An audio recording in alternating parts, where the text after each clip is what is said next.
Barrette raconte sur Europe 1. Bonsoir Adrien Sauzade. Bonsoir.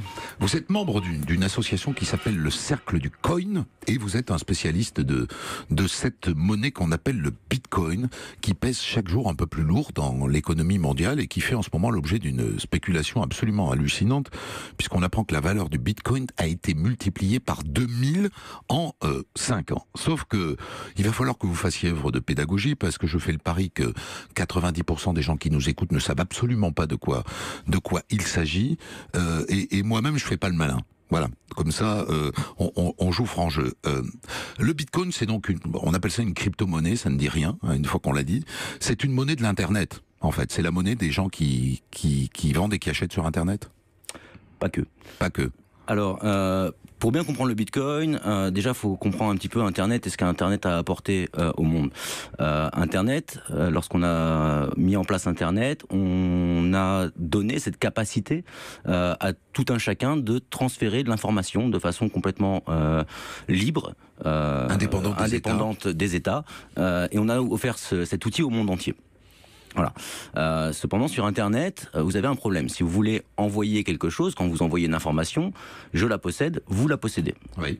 Tout le monde la possède. Bitcoin apporte quelque chose de nouveau. C'est-à-dire que lorsque j'envoie un Bitcoin, vous avez le Bitcoin et je n'ai plus le Bitcoin. Oui. Donc on a un protocole, comme le protocole Internet, qui, au lieu de vous permettre de transférer une information, qui est là diffusée, là on va vous permettre de transférer quelque chose, un actif, qu'on va appeler une monnaie, qu'on va appeler un actif, qu'on va avoir du mal à catégoriser puisque c'est quelque chose de vraiment nouveau. Et donc on va transférer ça au travers le réseau Internet de façon libre, anonyme et résistante à la censure. Qui se sert de cette monnaie actuellement? Sans doute, est-ce que ça a évolué? C'est une monnaie qui a une dizaine d'années?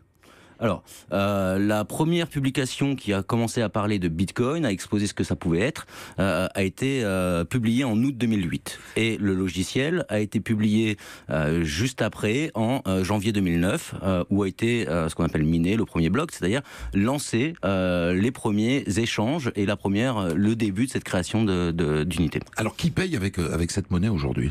Alors aujourd'hui, beaucoup de monde. Bitcoin a mis du temps à se lancer. Au début, c'est un peu comme un réseau. Hein. Au début, vous avez comme la duplication de bactéries. On parle de viralité dans les réseaux, c'est pas pour rien. Lorsque vous lancez une monnaie, au début, vous avez quelques personnes qui l'utilisent. Et puis, petit à petit, ces personnes en parlent à d'autres personnes, qui en parlent à d'autres personnes. Et de la même façon que vous pouvez avoir de la viralité d'informations sur Internet, il y a eu de plus en plus de gens qui ont compris à quoi servait cet outil et qui ont commencé à s'y intéresser et à développer des services autour. Alors, aujourd'hui, en masse, qui s'en sert le plus? Est-ce que ce sont des gens qui achètent des choses sur Internet ou est-ce que ce sont des gens qui s'échangent de l'argent? Les deux. En fait, au départ, Bitcoin valait rien. Au départ, on s'échangeait des unités. Au départ, on était sur un protocole sur lequel on s'échangeait des choses, on regardait la pérennité de ce protocole. Ouais. D'accord. Ces unités étant limitées, petit à petit, on leur a donné un cours. Hein. Oui. En 2011, il y a un Américain qui n'avait pas de quoi se payer une pizza qui a proposé pour 10 000 bitcoins de récupérer 2 pizzas. Et un Anglais, avec sa carte bleue, a envoyé 2 pizzas à cet Américain qui a récupéré 10 000 bitcoins. Oui. Alors à l'époque, ça valait rien, il n'y avait pas de cours, il n'y avait pas de valuation de cet actif. Aujourd'hui, ça vaut 100 millions d'euros. Voilà. 10 millions d'euros, des millions de bitcoins. Mais vous m'avez pas dit qu'ils s'en servaient. En gros, qu'on sente bien quelles sont les masses dans les usages. Alors déjà c'est un outil qui est mondial, hein, donc ça va dépendre des pays.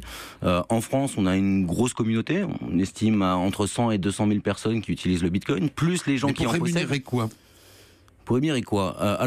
Aujourd'hui, vous avez, j'ai pas les chiffres exact en France, mais vous avez environ 100 000 magasins e-commerce dans le monde qui acceptent le Bitcoin, une dizaine de milliers de magasins.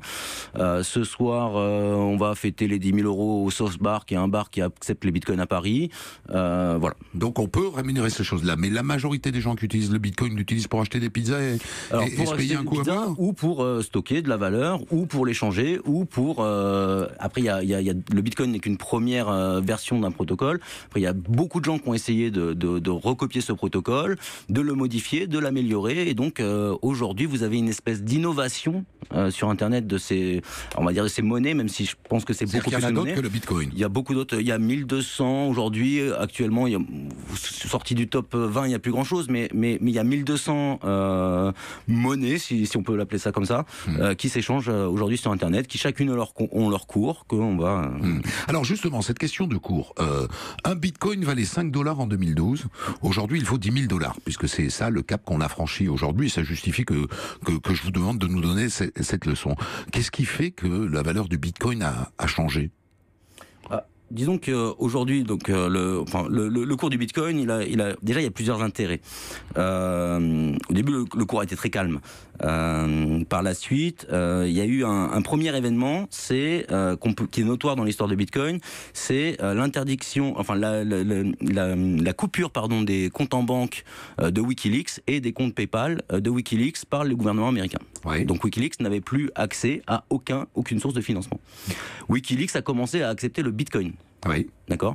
WikiLeaks, c'est cet organisme qui diffuse des données volées, pour dire les choses telles qu'elles sont, massivement au gouvernement américain ou à des grandes agences américaines, et qui les met à disposition de ces journalistes. On peut parler de vol de données à partir du moment où on va chercher des données. Enfin bref, c'est un autre débat. J'explique juste. Voilà. Mais voilà, donc il y a eu ce premier événement qui a donné un peu une compréhension de pourquoi c'était intéressant d'avoir un actif qui n'était pas dépendant des États et qui était résistant à la censure. De la même façon que c'est vraiment la problématique et la thématique première, c'est la résistance à la censure. Voilà, donc c'est comme ça que ça lance. Mais comment ça explique aux gens que ça valait 5 et que ça vaut 10 000 ? Après, il y a eu plusieurs services qui se sont mis en place. Donc il y a eu des plateformes. Alors au début, les plateformes n'avaient pas toutes le même coût. On pouvait faire de l'arbitrage. Ensuite, il y a eu pas mal d'API. On a pu faire des robots de trading. Toutes sortes de choses que nous ne comprenons rien. Voilà, je comprends rien ce que vous racontez là. Tous les outils qui existent dans la finance ont été appliqués au Bitcoin. Ça spécule quoi. Et permettent aussi d'avoir un contre-pouvoir contre la finance quelque part. Est-il vrai que la mafia utilise massivement le Bitcoin ? Les trafiquants de drogue utilisent massivement le Bitcoin ? Non, je pense qu'ils utilisent principalement l'euro et le dollar. Vous pensez ça ? Oui. Donc c'est pas le Bitcoin. Est-ce qu'il y aurait un moyen, est-ce que quelqu'un contrôle le Bitcoin ? Alors justement, le Bitcoin, c'est une technologie qu'on appelle d'historique cypherpunk, ce qu'on appelle les cypherpunks, qui sont à la base d'Internet aussi, qui ont défendu tout au long de l'histoire de l'Internet cette capacité pour les gens à publier et à utiliser le réseau de façon libre et complètement résistante, toujours encore au pouvoir. Voilà. Donc il n'y a personne qui dirige cette machine, elle fonctionne un peu toute seule. Alors elle fonctionne par la communauté de ses utilisateurs qui mettent en commun des ressources matérielles pour pouvoir le faire fonctionner. Ça veut dire que si on veut l'interdire et le fermer, si jamais on s'apercevait que contrairement à ce que vous me dites, parce que quand même j'ai lu plein de choses qui disent que la mafia utilise massivement cette monnaie, si on voulait la supprimer, l'interdire, la bloquer, on peut pas. Alors, on peut bloquer certaines choses. Vous avez 20 secondes. On peut bloquer les plateformes qui vous permettent de transférer les bitcoins en euros, mais on ne peut pas bloquer un transfert de bitcoin d'une personne à une autre personne. Merci à vous, Adrien Sauzet.